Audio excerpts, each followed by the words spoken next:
पश्चिम बंगाल में लोकसभा चुनाव के लिए टीएमसी ने सभी सीटों पर कल अपने उम्मीदवार उतार दिए और इसे लेकर कांग्रेस के नेता जयराम रमेश ने एक बड़ी बात आज कही है। बड़ी अपडेट इससे जुड़ी हुई आई है कि रमेश ने कहा कि हमारी बात नहीं हो पाई टीएमसी से, ये सही है, पता नहीं उनके ऊपर क्या बीजेपी का दबाव है। हम आखिरी वक्त तक उनके साथ बात करने के लिए तैयार हैं। कांग्रेस अध्यक्ष मल्लिकार्जुन खड़गे ने भी इसे लेकर कहा कि हमारे दरवाजे हमेशा खुले हैं और गठबंधन विड्रॉल से पहले कभी भी हो सकता है। वहीं कांग्रेस महासचिव जयराम रमेश ने इस पर कहा कि कांग्रेस ने हमेशा कहा है कि वो पश्चिम बंगाल में टीएमसी के साथ एक सम्मानजनक सीट बंटवारे का फॉर्मूला चाहती है। इसका मतलब आपसी बातचीत है, एक तरह से गिव एंड टेक, एक हाथ से दो दूसरे हाथ से लो और कुछ समझौता। हमने हमेशा कहा है कि बातचीत और सीट बंटवारे के लिए हमारे दरवाजे हमेशा के लिए खुले हैं, लेकिन सीटों की एक तरफा घोषणा नहीं करनी चाहिए थी। उन्होंने इस पर यह भी कहा कि हमें सीटों का ऐलान एक साथ करना चाहिए था, जैसा कि दिल्ली, यूपी, तमिलनाडु और महाराष्ट्र में हमने किया।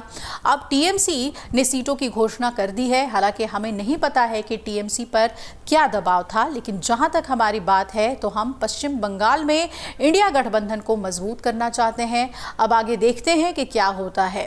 दरअसल टीएमसी भी विपक्षी दलों के इंडिया गठबंधन का हिस्सा थी, लेकिन अब उसने उम्मीदवारों का एक तरफा ऐलान करके साफ कर दिया है कि वो बंगाल में एकला चलो के राह पर है। उसके रास्ते बिल्कुल अलग हैं, कांग्रेस से नहीं मिलते हैं। टीएमसी और कांग्रेस में मतभेद उस समय ही देखने को मिल गया था जब सीएम ममता ने भरे मंच से निशाना साधा था कांग्रेस पर। मुख्यमंत्री ने कहा था कि मुझे समझ नहीं आता कि कांग्रेस पार्टी को किस बात का इतना अहंकार है। मुझे नहीं लगता है कि कांग्रेस चुनाव में 300 से ज्यादा सीटों पर लड़कर 40 सीट भी हासिल कर पाएगी। उन्होंने आगे ये भी कहा कि कांग्रेस में अगर हिम्मत है तो वो बनारस में जाकर बीजेपी को हराकर दिखाए। तृणमूल कांग्रेस सुप्रीमो ममता बनर्जी ने कांग्रेस के सांसद और लोकसभा में नेता प्रतिपक्ष अधीर रंजन चौधरी के लोकसभा सीट बहरामपुर से क्रिकेटर यूसुफ पठान को उम्मीदवार बनाया है। यूसुफ पठान को क्रिकेट की दुनिया में हमेशा बिग हिटर या हार्ड हिटर के नाम से जाना जाता है। बहरामपुर से 5 बार के सांसद रहे अधीर रंजन चौधरी को आउट करने के लिए ममता बनर्जी ने ये बड़ा दांव खेल दिया है, लेकिन यूसुफ पठान को उम्मीदवार बनाए जाने पर अधीर रंजन चौधरी ने तंज कसते हुए कहा कि वास्तव में ममता बनर्जी पीएम मोदी को नाराज नहीं करना चाहती हैं।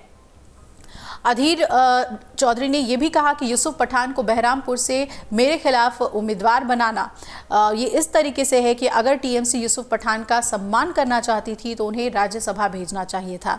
उन्होंने ये भी कहा कि अगर ममता बनर्जी की यूसुफ पठान के लिए अच्छी मंशा होती तो वो गठबंधन से गुजरात में उनके लिए एक सीट मांगती, लेकिन यहाँ पश्चिम बंगाल में आम आदमी का ध्रुवीकरण करने और भाजपा की मदद करने के लिए उन्हें उम्मीदवार के रूप में उन्होंने चुना ताकि कांग्रेस को हराया जा सके। तो बंगाल में काफ़ी तल्खी देखने को मिल रही है कांग्रेस और टीएमसी के बीच। हालांकि ये बात ज़रूर कांग्रेस ने कहा है कि हमारे दरवाजे तो अभी भी खुले हुए हैं, लेकिन ममता अपने एकला चलो की राह पर आगे बढ़ चुकी हैं। अब देखना है कि उनकी क्या प्रतिक्रिया इस पर आती है। अगर आप ये वीडियो YouTube पर देख रहे हैं तो हमारे चैनल को सब्सक्राइब करें और बेल आइकन को दबाना ना भूलें। अगर आप Facebook पर ये वीडियो देख रहे हैं तो हमारे पेज को लाइक करें।